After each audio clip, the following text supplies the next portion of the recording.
Well, hello, kindergarten. Today the letter of the day is D, and D is for dot.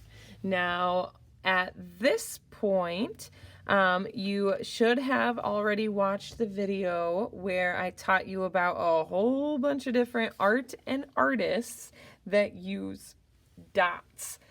So if you haven't watched that video yet, you might want to go back and watch it. Otherwise, you might be a little confused as to why we are doing dots today in art class.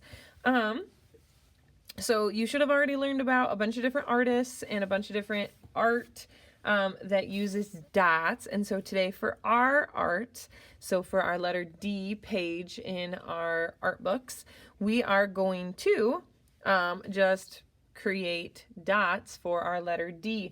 So if you don't have, fancy paper printed out with the letter D, you definitely don't have to. All you need is a piece of paper, and it doesn't even have to be paper. If you just have a scrap piece of cardboard, I really like the inside of cereal boxes to draw on and paint on. That's always pretty fun. Or if your parents have some like mail that they were going to throw away, use the backside of their mail. Junk mail is never junk. You can always turn it into art. And it doesn't have to be, you don't have to have a pencil. You can use a pen, you can use a crayon, you can use a marker. You could use sidewalk chalk outside or a stick in the dirt. So hopefully that that helps you guys realize that you can always do these art projects. You just might need a little bit of creativity, right? You don't have to have a whole bunch of fancy art supplies to do your art projects. Just a little bit of creativity. Okay, so all you got to do is draw a big capital letter D, and then I like to make it a bold D by drawing the inside of it. So you just do a small D inside the big D, but they're both capital D's. Then all you have to do is just decorate it with dots. So I'm going to use a Sharpie so that you guys can see it a little better. A dot can be a circle or the letter O, right? It could be a circle that you color in. It could be a dot like that, right? It could be a big circle.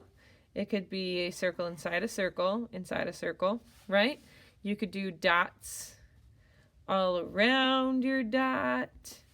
You could do a dot and then color part of your dot in, except for the very, very middle. You could do more polka dots, right? So there's lots and lots and lots and lots and lots of ways to decorate this D with dots.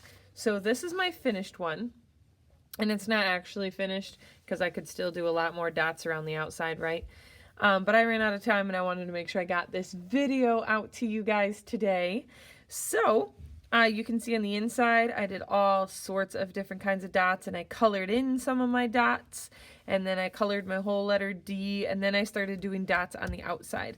And you could take whatever you have at home, right? Doesn't have to be fancy, and you can do all sorts of different patterns of dots.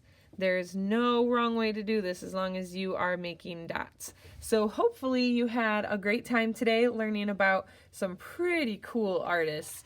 Yayoi Kusama is one of the coolest artists I think out there. Can you imagine your whole room covered in polka dots? Wouldn't that just be fantastic to walk into a room full of polka dots just covered on every wall? Or to have your clothes covered in polka dots. I think I might want to do a polka dotted pumpkin this year. I really liked her polka dotted pumpkins. I think that sounds like a lot of fun to me too. So this does not have to be the only thing that you cover in polka dots this week. Think about things that you have at home that you can draw on, that your grown-ups at your house are okay with you drawing on.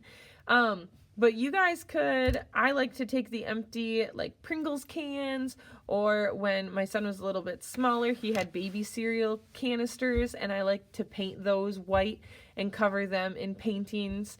So you can take lots of stuff that would normally go in the trash can and turn it into an art supply.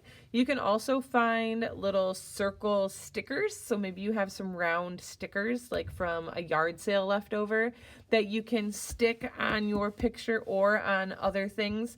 My sister and I liked to stick those to each other and pretend like we had chicken pox. My mom loved that, I'm sure. And you can do all sorts of fun things. You can take toilet paper tubes, which I believe, I thought I had one right here, but I don't. But you can take a toilet paper tube, you can dip that in paint, and you can use it as a dot stamp, which is pretty fun. Oh man, there's so many ideas with things with dots. So I want you guys to go have fun. Maybe you have a flower pot that your adults at your house don't care about anymore, and they don't care if you paint polka dots all over it. Maybe you have a cardboard box. Maybe you got a package delivered this week, and your grown-up at your house will let you decorate that cardboard box with your crayons, and you can cover that in polka dots. But see what you can do this week. Have fun. Enjoy being creative and a little bit crazy, right? It's okay to be a little bit crazy and cover some things in fun patterns like dots. Okay, it was good talking to you guys. Have a great week. Talk to you next week when we do our next letter. Can't wait.